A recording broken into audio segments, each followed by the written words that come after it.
BPL card ಹುಡುಕಿದಷ್ಟು ಸಿಗ್ತಾ ಇದ್ದಾರೆ ಸರ್ಕಾರಿ ನೌಕರಸ್ಥರು. ಕರ್ನಾಟಕ ರಾಜ್ಯ ಸರ್ಕಾರದ ಪಡಿತರ ಯೋಜನೆಯಡಿ ಅಕ್ಕಿ, ದವಸ ಧಾನ್ಯಗಳು ಬಡವರಿಗೆ ಸಿಗುವಂತೆ ಮಾಡಲು ಬಿಪಿಎಲ್ನಂತಹ ಪಡಿತರ ಕಾರ್ಡ್ಗಳನ್ನ ನೀಡಿದೆ. ಆದರೆ ಈ ಬಿಪಿಎಲ್ ಕಾರ್ಡ್ಗಳು ಅರ್ಹತೆ ಇಲ್ಲದ ಶ್ರೀಮಂತರು, ಸರ್ಕಾರಿ ಉದ್ಯೋಗ ಹೊಂದಿರುವವರು ಪಡೆದಿರೋದು ಪತ್ತೆಯಾಗಿದೆ. ಈ ಸಂಬಂಧ ನೋಟಿಸ್ ಕೂಡ ಜಾರಿಯಾಗಿದೆ.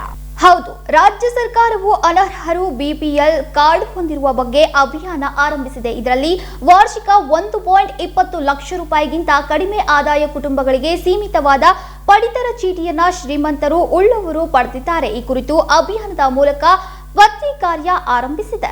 ಅಧಿಕ ಆದಾಯ ಇರುವ ಒಟ್ಟು 32,092 ಕುಟುಂಬಗಳು ಬಿಪಿಎಲ್ ಕಾರ್ಡ್ ಹೊಂದಿರುವ ಬಗ್ಗೆ ಆಹಾರ ಮತ್ತು ನಾಗರಿಕ ಸರಬರಾಜು ಇಲಾಖೆ ಅಧಿಕಾರಿಗಳು ಮಾಹಿತಿಯನ್ನ ಕಲೆ ಹಾಕಿದ್ದಾರೆ. ಇದರಲ್ಲಿ 391 ಮಂದಿ ಸರ್ಕಾರಿ ಉದ್ಯೋಗ ಹೊಂದಿರುವ ಕುಟುಂಬಗಳು ಬಿಪಿಎಲ್ ಕಾರ್ಡ್ ಪಡೆದಿದ್ದಾರೆ. ವಾರ್ಷಿಕವಾಗಿ ಲಕ್ಷಾಂತರ ರೂಪಾಯಿ ಗಳಿಸುವ 2,000ಕ್ಕೂ ಹೆಚ್ಚು ಕುಟುಂಬಗಳಿವೆ.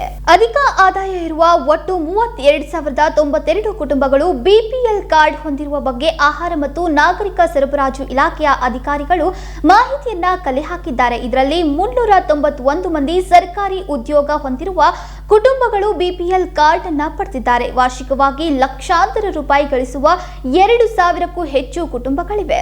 ನಿಗದಿತ ಆದಾಯ 4.20ಕ್ಕೂ ಹೆಚ್ಚು ವಾರ್ಷಿಕ ವರಮಾನ ಹೊಂದಿರುವ 29,000 ಕುಟುಂಬಗಳ ಪತ್ತೆಯಾಗಿವೆ.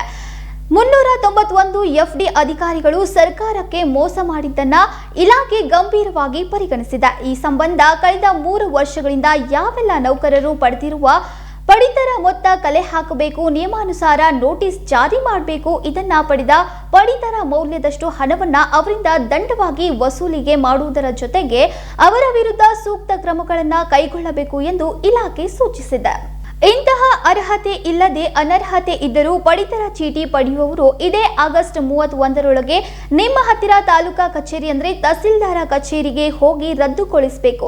ಇನ್ನು ಹೆಸರು ಸೇರಿಸುವುದು, ಹೆಸರು ತೆಗೆಯುವುದು ಸೇರಿದಂತೆ ತಿದ್ದುಪಡಿ ಮಾಡಿಕೊಳ್ಳುವವರು ಆಗಸ್ಟ್ ತಿಂಗಳೇ ಕೊನೆಯ ಅವಕಾಶವಾಗಿದೆ. ನಂತರ ದಂಡ ಸಮೇತವಾಗಿ ತಿದ್ದುಪಡಿ ಮಾಡಿಕೊಳ್ಳಬೇಕು. ಅನರ್ಹರು ಪಡಿತರ ಚೀಟಿ ರದ್ದುಗೊಳಿಸದಿದ್ರೆ ದಂಡ ತೆರಬೇಕಾಗುತ್ತೆ ಎಂದು ಇಲಾಖೆ ಎಚ್ಚರಿಕೆ ನೀಡಿದೆ.